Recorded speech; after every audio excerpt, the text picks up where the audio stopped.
Can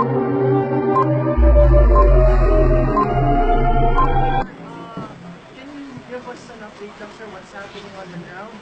And, well, in the past weeks, we've been saying that the war is taking over soon.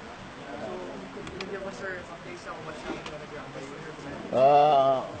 The armed forces is winding up, but there are still the holdouts and the hostages. What delayed us before is still the same. As much as possible, we do not want anybody taken hostage by the terrorists harmed or killed. So, gapangan ito and slowly, parang special operations na lang lahat na nung nagawa kay sa pare. It was not a stroke of fate that he was able to, in the sense that he was lucky that there are some military who are really marunong gumapang yung mga rangers natin, special po. Practically lahat. Yung sa mga front lines yon. And they planned the scenario which successfully led to the rescue of the priest. Yun ang mag-wind up na ito. And sabi ko nga sa mga sundalo, we will not have any celebration. After all has been said and done, we will just go out quietly, pack the things and go home. But I will insist on a Thanksgiving Mass, but only for those living, especially for those brother soldiers who died along the way. It is a very sad incident in the life of a soldier, but I would insist that we should also have not really a celebration, because walang nanalo dito. Actually, kayong mga maote dyan, pati mga remaining terrorista, we do not claim any victory over you kung napatay ka o napahirapan ka, because we did not start this ruckus. The government just reacted. We don't need any trouble now. Ayaw namin. Ayaw ko kasi si Mata, pag sinabi ko, yung lula ko taga rito. Dito talaga sa Lanao del Sur. So I'd be the last person to pick to fight. But when they invaded, the terrorists invaded ISIS and the rest of the Al-Qaeda groups in the area of the Zamboanga Peninsula, and I had to declare martial law. It will be lifted anytime after things are already, there's a clean up, and we can make sure that it does not end with the physical fighting. There's much to be done. Pero kung that's rebuilding Makati, and of course getting rid of the remaining explosives which are hidden or planted along the way. It's not really for us, but for the people of Marawi to give them protection. Kaya nga lilinisin nga because pati yung mga returning civilians are put in jeopardy of being a victim of an explosive IED planted by the terrorists in many parts of the city. We need to clean up, and it can only be done by the military. But after I said our task here, the military's task, we shall go home quietly. They will pack their bags and maybe say goodbye to the people of Marawi. Ako naman sabi ko, walang nanalo dito. We're all losers. We have soldiers, maraming wala, pati maraming sugatan. That is my second worry. I have to make an assessment, an evaluation of each and every lawyer, kung whether he can still fight, and for those really seriously wounded, I have to make a visit somehow. Maybe when my calendar is freed of the physical, you have to have physical endurance. My day starts, I said, after lunch. Then 1 or 2, I already start until midnight. We had the LEDAC, and I was with General Lorenzana and si Ed kagabi. Hindi ko alam nandoon sila. Yes, sir. But we had a talk with the senators and the congressmen, and they have filed, or we would be filing the BBL transition documents, and the senators have agreed that there will be a postponement to the election. The only thing missing actually in that law is that, sabi ko, because there were so many complaints that they would give additional powers of appointment to. I said, I am not in politics now. Wala na ako hanggang the remaining years is about 5 years or something. I do not need any added political whatever, be it voters or lieutenants. I am through. I cannot run again. And that's why I said I'm not interested in appointing the public officials, itong mga kagawad pati barangay captains. Kasi magkagulo lang. Baka yung isa doon magalit sa akin. So why would I? Sabi ko, place there a mechanism that I do not have anything to do with it, but approve it as a law. Do not give me powers or concessions which I do not need anymore. Wala na akong all I see that I see the future as me working very hard with the soldiers, with the police, and with the public to make it a safe place for the nation.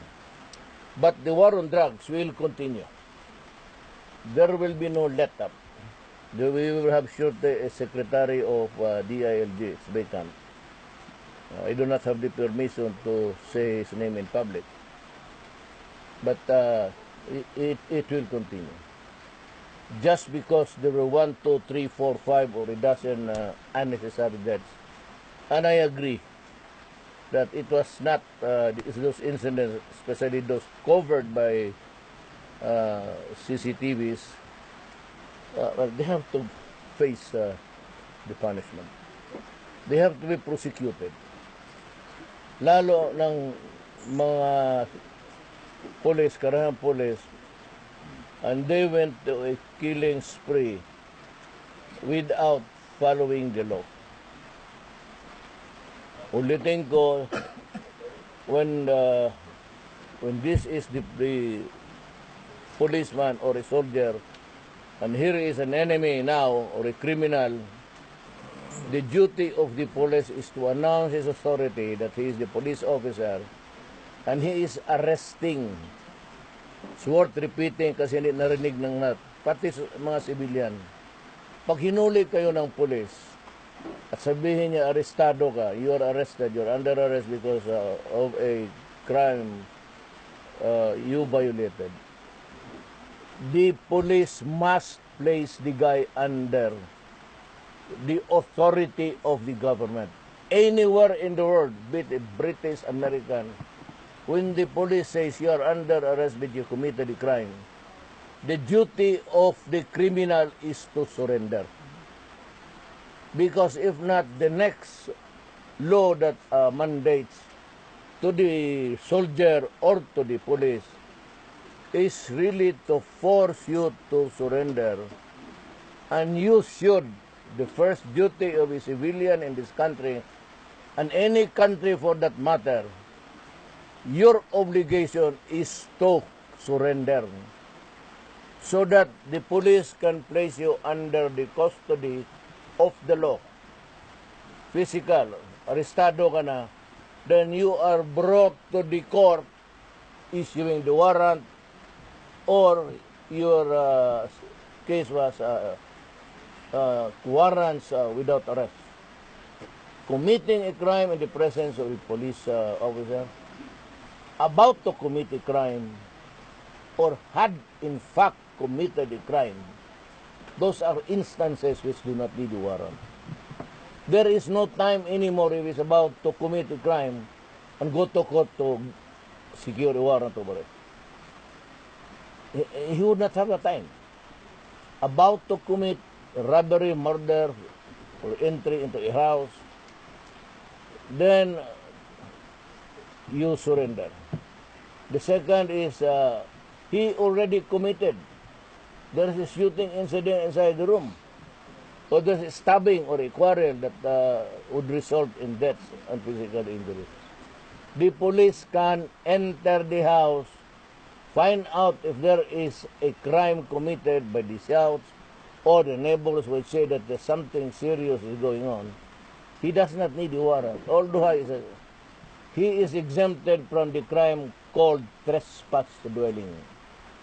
That will not apply if the police would enter the house under the authority of the law para mahuli niya. Then again, the duty of this criminal or person arrested, whether or not you really committed or not, is you to explain before the police. But allow him to, because the law says if you refuse to surrender, the police must go to you and physically drag you. Because the law says you must overcome.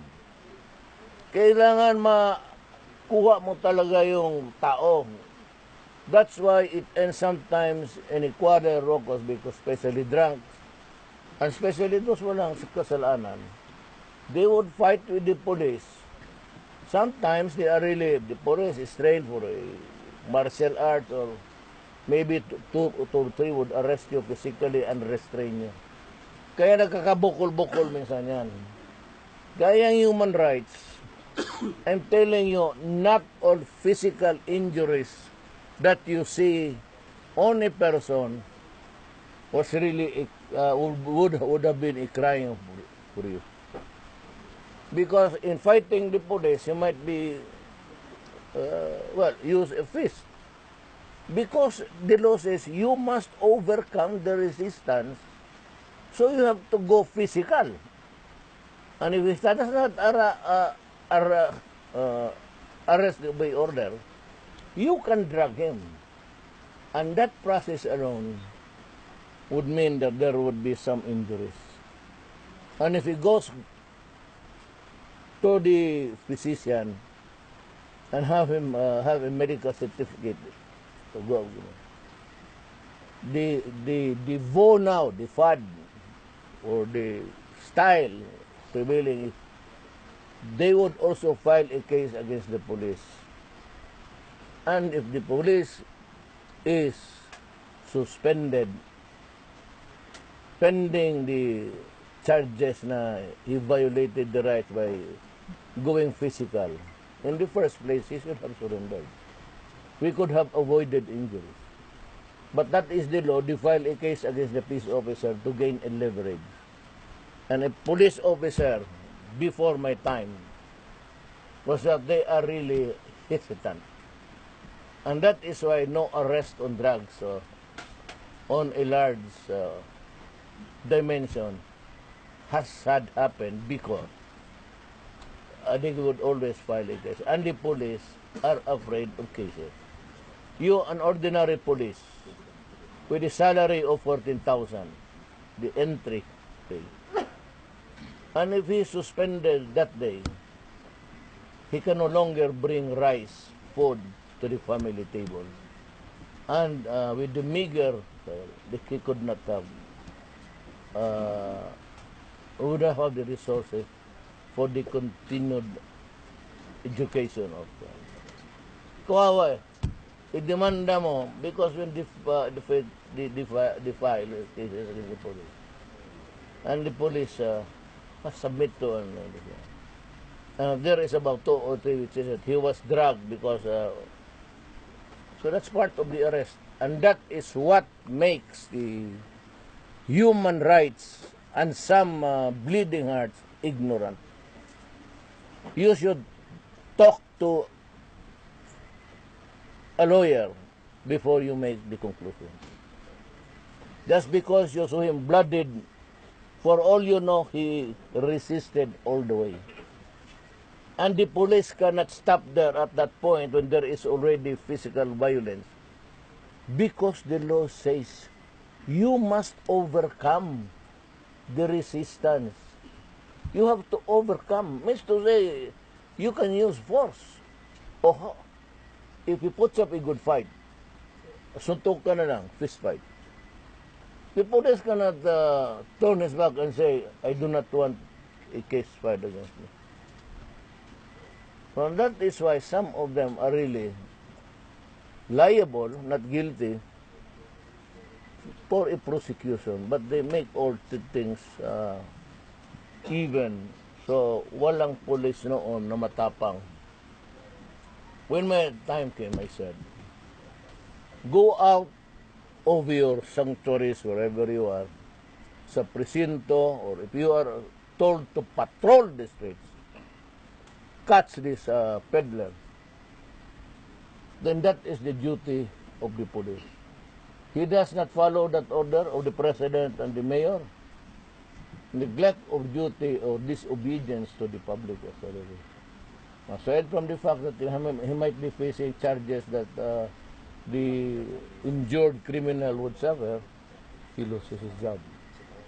And that is why I said, some media people and the EU and they would say, Duterte has a very, find me a reason, a good one. Cite to me a provision in any of the criminal statutes of the world which says that it is wrong for the president to say, do not destroy my country because I will kill you. Do not destroy the young of the youth because that is our only asset. We are not a rich race. We depend on a meager pension that is only good. It's only, mine is good for about 3 years. An ordinary soldier or policeman, their pension would, and when they get old, when they retire, they would, ailments come and go through his body. diabetes, hypertension, minsan glaucoma because of, and they have to buy these medicines. So it would be the last thing that you would want to happen in their lives. That's why they were hesitant to go out. And that is why they make comparison.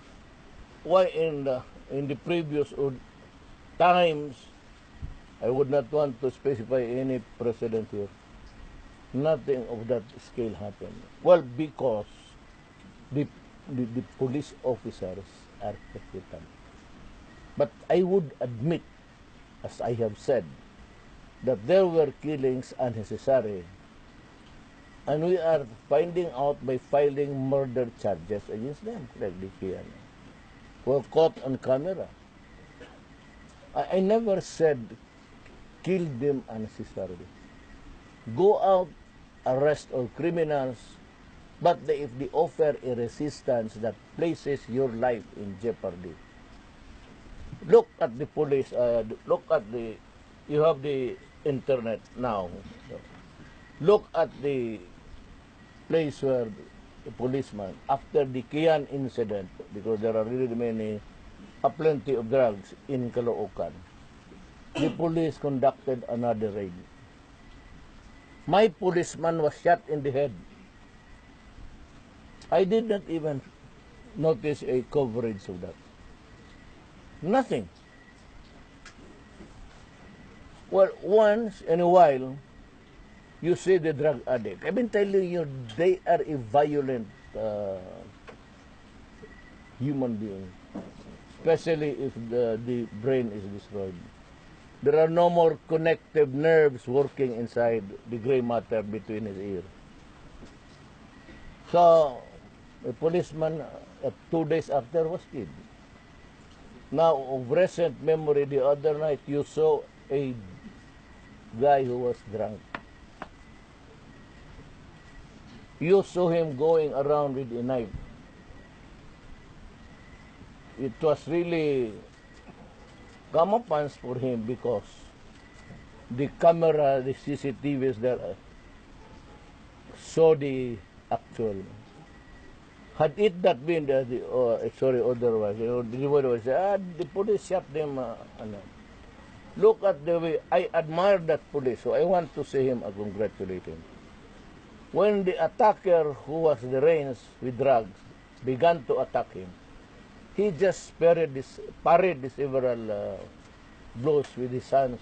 In our company, got hold of the knife and killed him and stabbed him. He was parrying.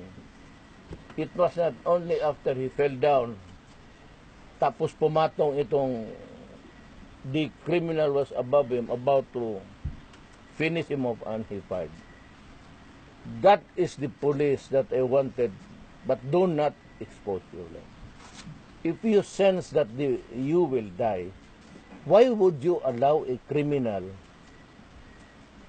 win by killing you and going scot-free?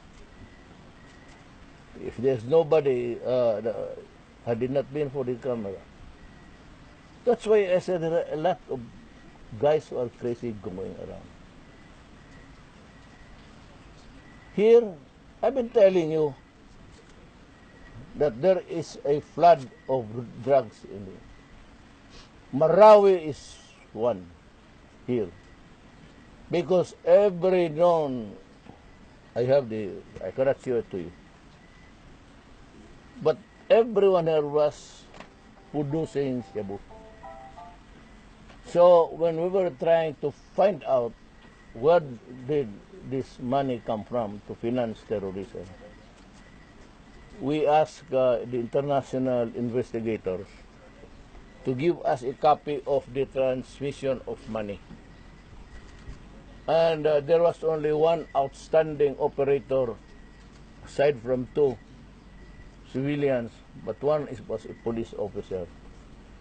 And she goes by the name of Nobleza, a lady.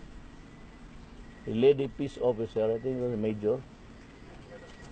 Was assigned before in Davao of Forensics. She's quite a build the lady. So we saw the number of the transactions she had with the foreign terrorists. That is why her presence there was required to save the in Bohol. Siya yun. But otherwise, we were looking for the real money unless there was really dollar stuff somewhere. Oh, how come that Marawi until now is still fighting? Let me ask you a question. We are in the third month. How come the Maote brothers and the terrorists were able to stockpile so much ordnance and bullets and ammunition and IED? Saan nila kinuha eh? And 3 months I said that we're still fighting. I don't know if there's fighting going on. But that is one. And we were looking for the source of the money.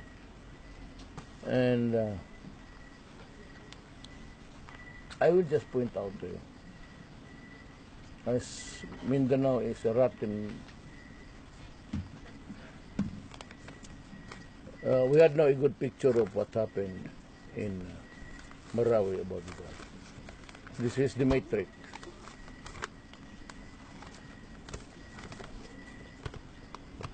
Do not, you are not allowed to,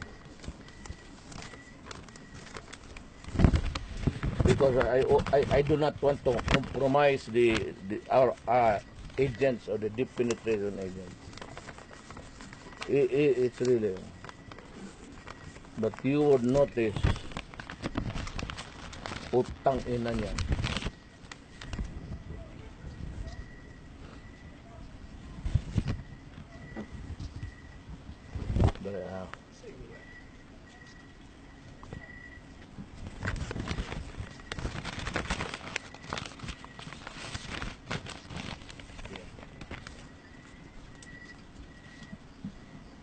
They get close. Ito, pula.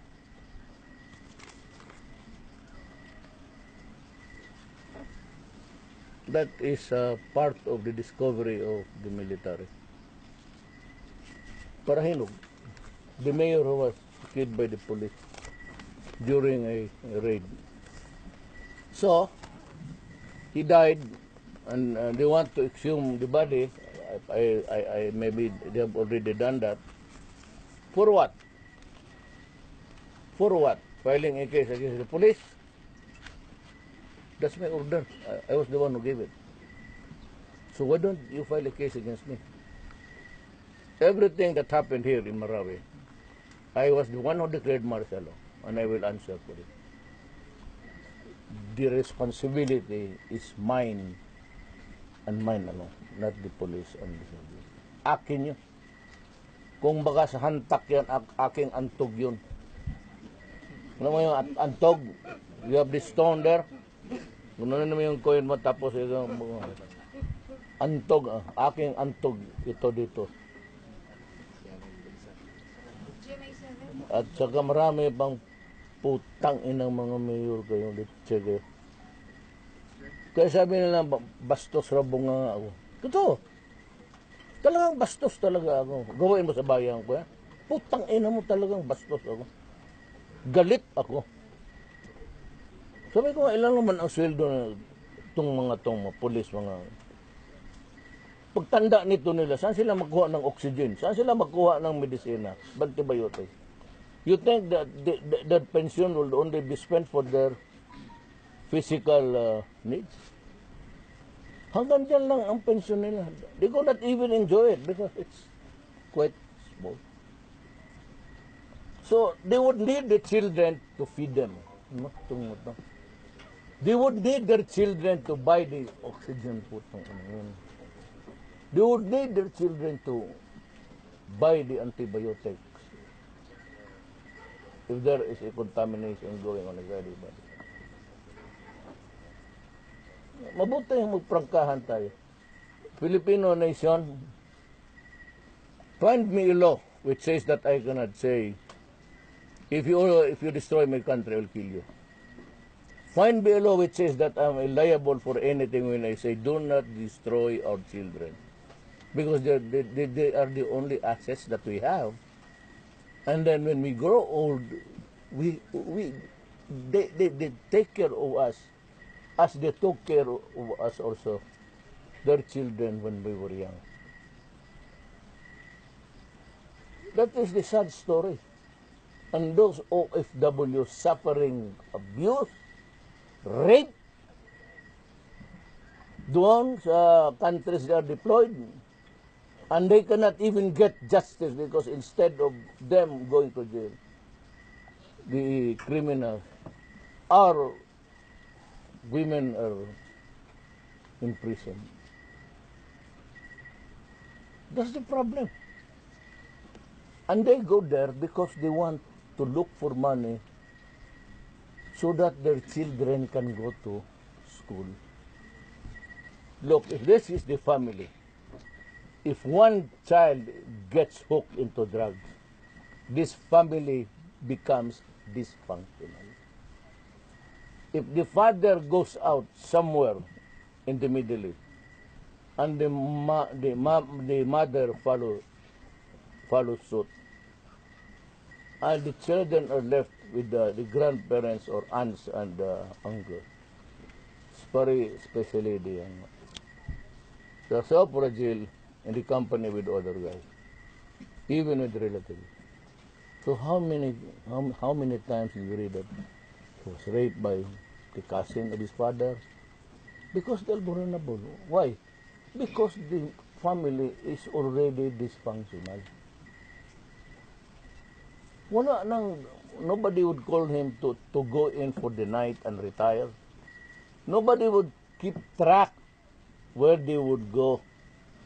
And these are the guys identified by the peddler because they know that they have this money. Small, but you can get a share of the blood money that the father and mother, and to think that the mother would suffer humiliation, indignity, day in, day out. Because there are countries, I cannot name them now, but I will someday, that I was once upon a time a congressman. I went to the Middle East to beg for mercy. And we were all, at least me, I am half, but in the company of the Langgaling, the congressman from here. Salupudin used to be a rebel. And we all went then, I said, it was Villar's idea, you go where, you Muslim. You, referring to me, you are the Muslim blood, knows that my mother came from him. Eons ago, many years ago. So we begged there for the life of it. And he granted it. So we brought the 2 or 3 girls back home. But the minister there, sort of a state minister or foreign, who accompanied us, said, why don't you talk to the police? I will not name the country. Why don't you talk to your counterpart, the legislator, because I was a member of the Law and Order Committee. And I said, you should tell your countrymen that they should not be wailing and whining because they are here. The practice among the race here is, if you are a slave or paid to work on that house, physical abuse is part of it. So here goes the employer, the sons are already of age, and the cousin of the father or mother visits them. And they make use of the women. That is how painful to me. And that is why I am angry. Because back home, the money that they send, not all, there would always be an exception. But most of them, because the ready money, small but also small such as, they are the first victims. No father to worry for him, no mother except the cell phone, and every time she makes a call, he will just be assured, oh, we're alive, we're safe. That to me is the painful thing. Nasasaktan ako dyan. Alam mo bakit? Nagpapahindot ang babae doon, Pilipinas. Para lang makapagkita ng pera. Dapat malaman ng Pilipino. Kaya ako masakit sa akin. Even if I'm just a nobody in the Philippines. I come from Davao City. I grew up. I have a Chinese grandfather, a Maranao grandmother. My father is Cebuano. But don't ever say that I do not love my country and my Philippines. That is why you guys, you make money, then you fuck with our children. Who do you think you are? But what right do you have in this universal thing that you are allowed to cook shabu, make our sons and daughters a slave to a chemical, and they will crave for that every day at the expense of the money, of the hard-earned money, and the loss of their dignity included, just to bring money to the children. Pero never mind about those OFW. Maybe you can count just a number about dependents and all of them, but maybe about 3 million, including the children and the family that they leave behind when they go abroad. Now I've told you, do not, I said, fuck with our children, because they are important to us. They are our insurance. Unlike the West, dito sila, they have a rich economy, and also they have the insurance that when they die, at least they can, their children can afford to pay the home for the elderly or aged, and even for the Filipino. Do we have that? Do we have that home for the aged to take part? We have in Davao. And I have in Davao a beautiful building costing 22 million, where I placed victims of incest, those who get pregnant because of the father, only those incest, brother, uncle. So I house them in one house because they have to give birth. Then I provide, the government provides education. We do have the rehab. That rehab was constructed about 17 years ago. I still remember. You know what? The slide, the rate of going back to, it's about 90%.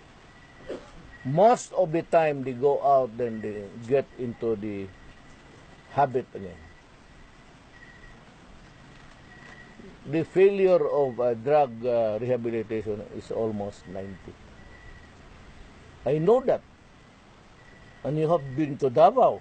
You should see I have a rehab for the drug addict. So don't tell me that you do not have to kill. I never ordered anybody. And you can ask any policeman and soldier if there was such a thing. There are so plenty, I cannot convince them all to tell the truth. That is the truth.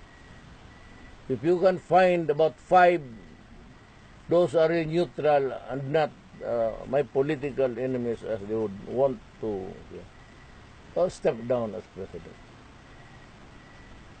Only when their lives are in danger can a police officer or the military, just like now, there's martial law in Mindanao. If the military says stop it, do not do it. Stop it and do not do it. And if you are killed, don't blame the military or the police. Because I will protect them, I said, for those who committed wrongdoings, or maybe something that is not in accordance with the normal incident of a human being, a Filipino, then and only then would but I will protect them, because I have to do my duty, and I have only the police and the military to enforce it. So I allow them to search every house in the city. So I never thought that they would really be able to amass such a large quantity of guns, explosives, ordnance, whatever. Name it, and they had it. They had the drones. They have the barret that can put you in the arrows, the site, 1 kilometer away. That's where my soldiers got killed. May preposition na sila. It's a new fighting, just like in Libya, Iraq, and Syria. It takes them about 6 years to recover a certain territory. Why? Because they are covered by not natural, artificial houses, but made of concrete. So we do not, for the mosque, I told them, do not destroy the mosque. It is a holy place for the mosque. Until now, that is they are there, some. And that is why I said, we do not destroy holy places. Because, look, you are in a hurry with me, and you want me to attack. I can do it. I can reduce the mosque into rubble, thereby killing all the people inside. You want me to do that? I have ordered the military and the police not to do it. Why? Because there are 2 million plus Filipinos deployed abroad working in Muslim countries. You must be an idiot or a moron, like the one who said that I am a moron because I surrendered to the Marcoses. The Marcoses never supported me for the last 40 years that I have been a public official. And I have never lost an election. And I never asked anybody. I was just relying on the name of my father, who was governor of our place many, many years ago. And it was an honest life for him. And that is what I want for the country. Honestly, that's why I hate corruption. There's only one, no second, no pardon, no nothing. You steal from government, 500 pesos, 1,000, still the same. And because I do not want to humiliate people, some of them are already in the age of retiring to 3 years from now. So, I reckon that by this time, 65, most of the children have already finished school. Some are doctors, lawyers, and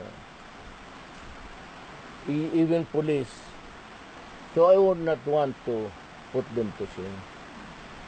And I would just say, go out silently into the night. And I don't want you. People were asking if I'm one of those responsible for the charges brought to the ombudsman. I've told you I am not into the habit of prosecuting people during my time. Never talked to you about prosecuting Aquino for the Mama Sapano or Gloria Arroyo for corruption. I said I will just work as president as simply as it could be.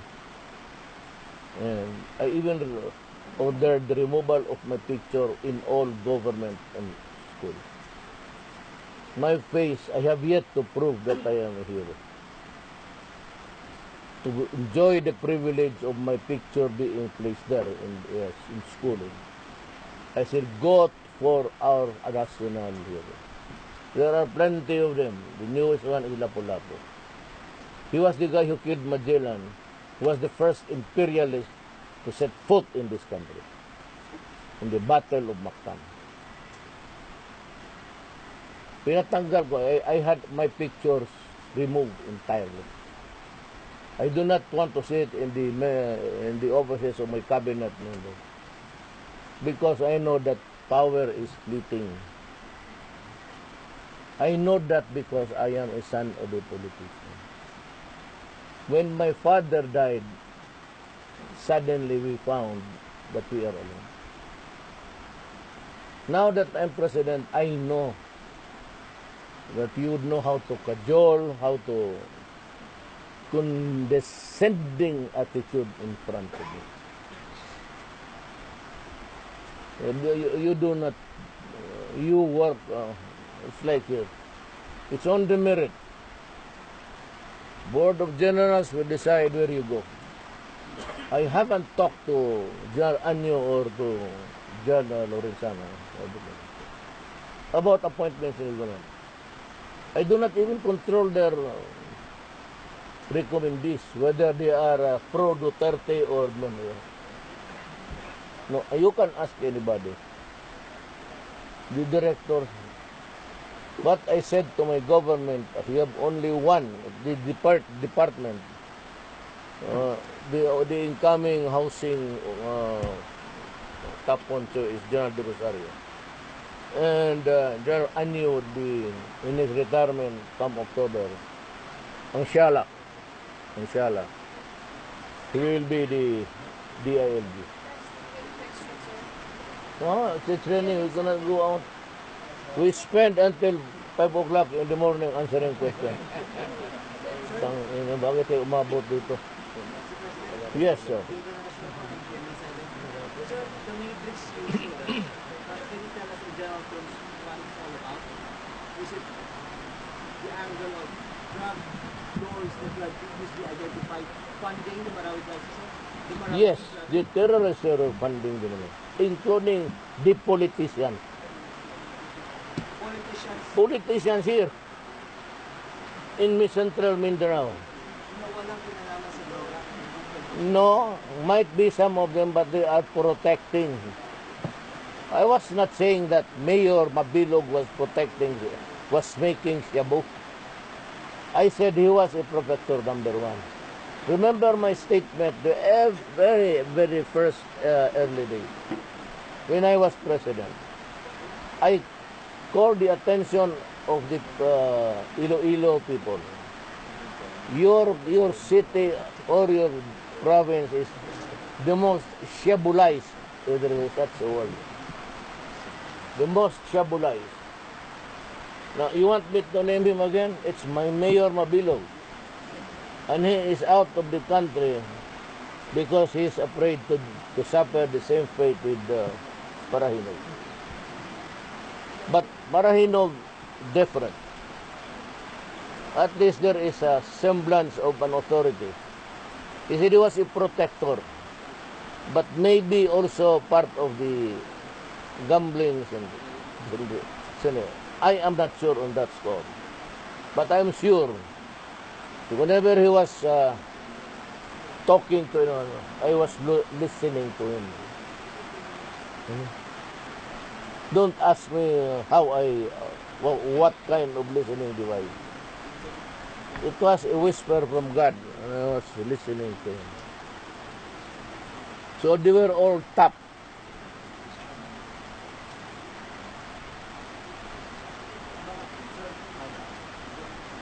And I said, I was the one who ordered it. And I cannot name the people there. They're police or... So you have ballpark figure kung gaano kalaking drug money yung pinurin para sa siege net? I cannot make this. Maybe when we were talking of damage. No, sir. Drug money that was poured. I said we will know after we would have cleaned up the place. The military is under orders to clean the place also. Before we leave, we have to make sure. every gun, every shabu inside a house will be taken out, and the owner is prosecuted.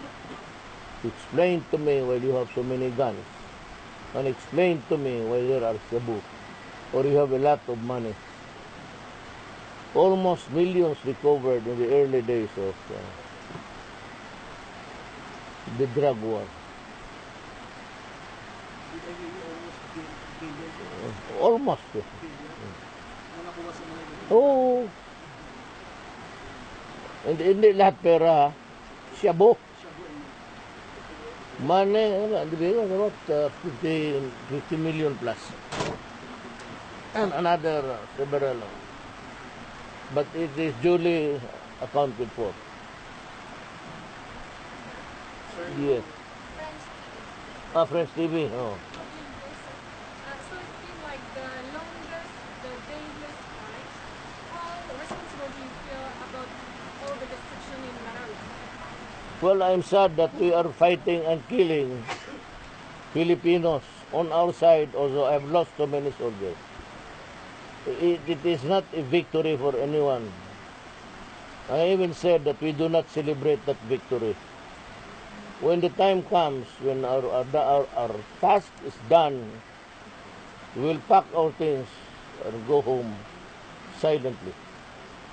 I do not want any celebration. I said, it's not a victory for the Philippines. We all lost in this war. You will remember most of them, or all of them, but there are Caucasians who are part of the extremist group. There were plenty of Arabs who came here via their religion, or, just like in other places. There are bishops, and there are those missionaries who come here, Americans, and we respect them, so that we allow them under the provisions of freedom of education. But we never realized that those who pretended to be imams, or maybe imams, and they were Arabs, and they joined the fray. I have that brief. Maybe the military, I am not in a position to force them. But maybe someday they would show all. Because footages was also taken while they were fighting. But as to the decision of whether it's good or not, I leave it to the military. For after all, they will be the first victim if anything goes wrong. And what should you make here once the battle of Marawi is being over? We will need a lot of money to rebuild Marawi. I have promised that to the people of Marawi. And I will comply and abide by my promise. And that is why I'm leaving some of the military guys and even the construction company of the military. I do not know how they term it, but they're the ones who... Anong pangalan yan? Engineering brigade. Yeah, engineering brigade. There will be a lot of things to do here.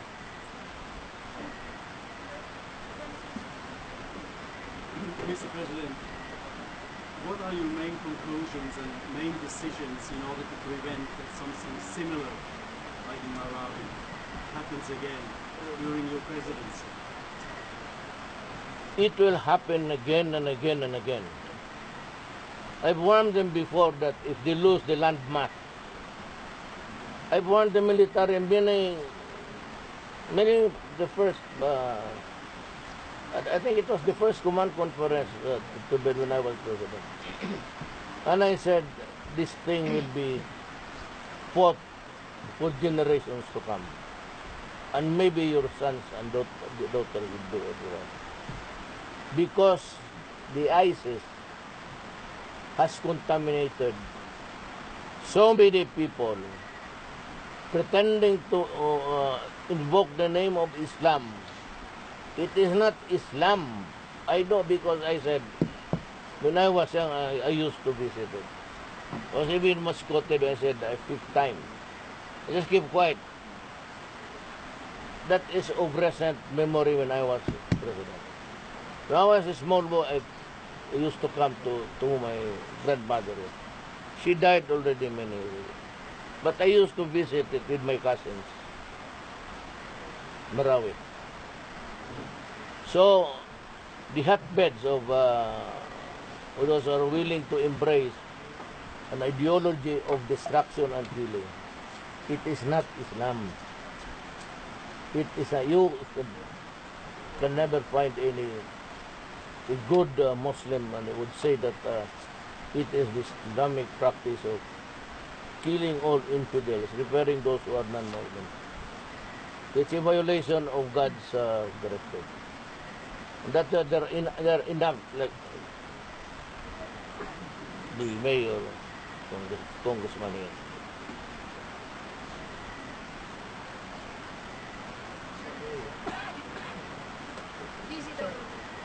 Sir, good evening. Maya na yan kay sila naman, sige kayo dyan.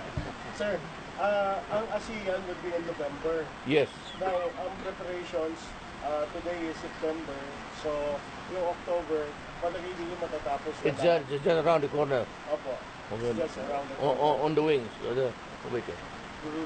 Sir, any reaction coming from other leaders of iba-ibang bansa na dito sa nangyayari sa Marawi? Meron po ba silang have you talked with them aside from the support that they are giving? Everybody knows that America is one who help us. But we also have to thank China for providing for the shortfall of the arms that we were not getting from America because of the human rights allegations. They suspended the sale of M16 rifles made by 6 Hour. And the 23,000 that I needed was not there. And so I had to go to China. It was really because of the Americans. Because I found China to also be a very sympathetic race, and it's a patient generation holding power now, and they understood the problem, and they're giving us more arms. Come September, I don't know. The military would not tell me, so I would not know how to respond to the president. When will it be given? But we have cargo planes with M16 and the sniper rifle. And I would like to say that you guys from China, you make good guns now. Your sniper accounted for also the side losing so much. It's accurate, it's good, and I even have one myself. Mayor, another one. Can you update us also on the spillover ng gulo po dito sa Marawi dahil once na-interview namin kayo sa Malacanang before, sinabi niyo po na mag-spillover. Can you update us? Yes, it's not spilling over. Did you bother to find out what's happening in Cotabato? There's fighting there. MI and Philippine troops on one side. BIFF and there's another one. And some raw members of some MI. There's fighting now going on. Yes, sir. But aside from that, any threat coming from this group or any other group na manggugulo pa rin po? We are anticipating always. We do not rest when the fighting is over. We will hit hard against on the extremists who killed for nothing.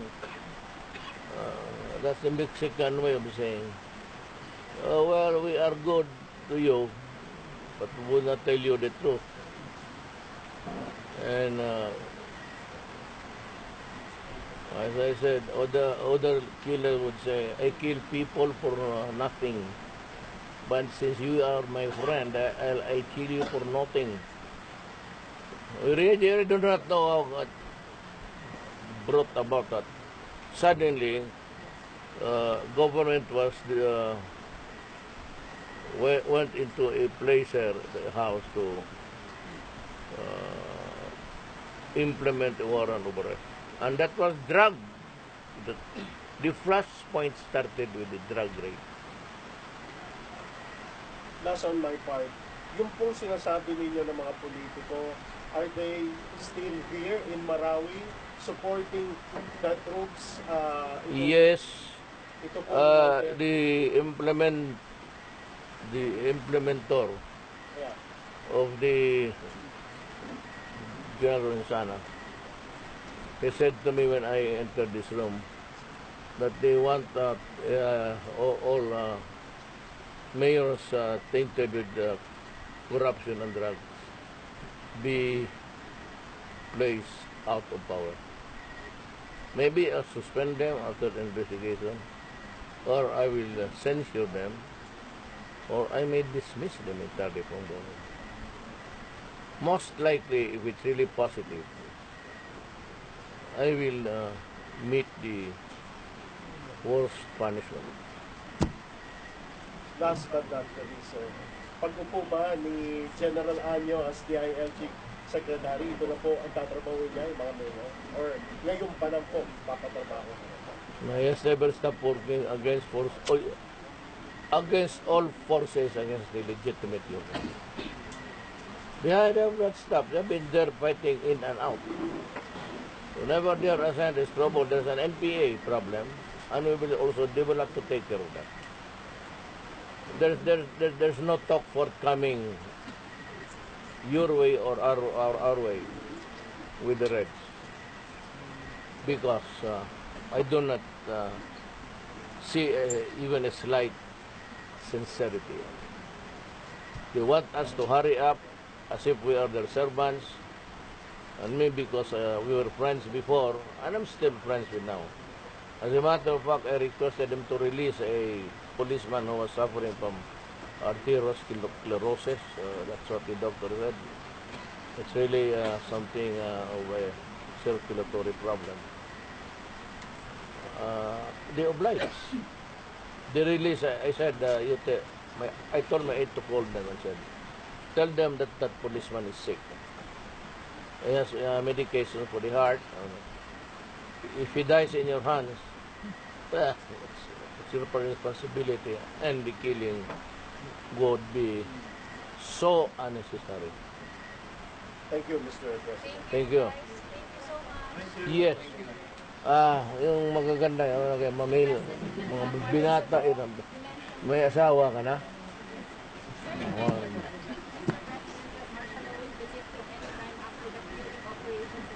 Yes, when it's safe. The catchword is when it is safe. Here in Mindanao, there is no pulling of spillage of men, and as long as it remains manageable and the police can take care of it.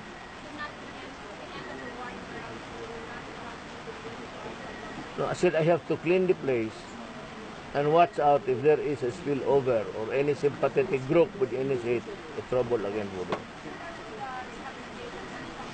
Immediately, when it is safe for people in government, for General Del Rosario to go around and he is unmolested, nothing happens, it will be safe. I don't know if there will be a resurgence. We will make it safe.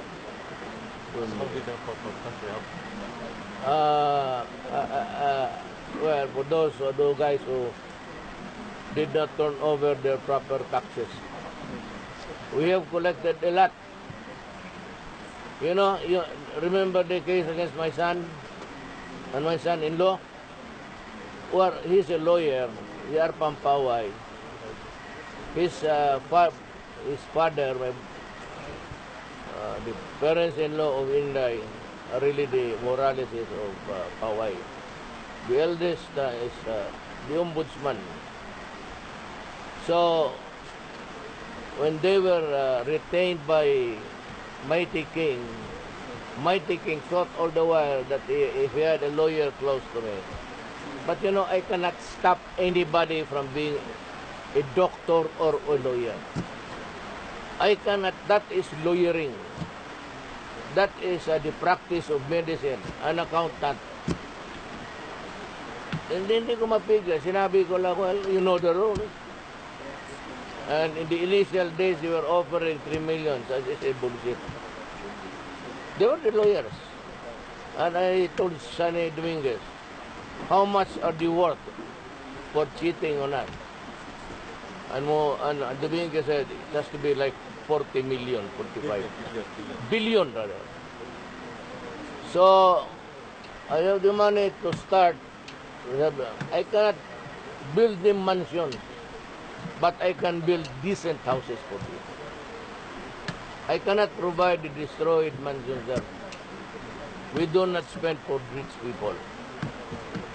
We only spend for those less fortunate and cannot afford something in life. Thank you very much.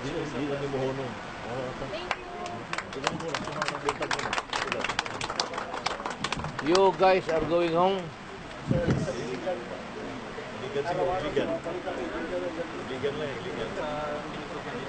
Sige, I will escort you out. You have guns? Yeah, you should. Do not give it to the enemy free. You can they can take it away only over your dead body. Ganon talaga. Parang sundalo, ganon. Hindi na ako nasa isip ko, sir. Magtira ka na isang bala. Kainin mo. You want to be decapitated in public and make a service boy there? Ako wala, marami ako. I will not surrender even one tip of my finger. You have to kill me.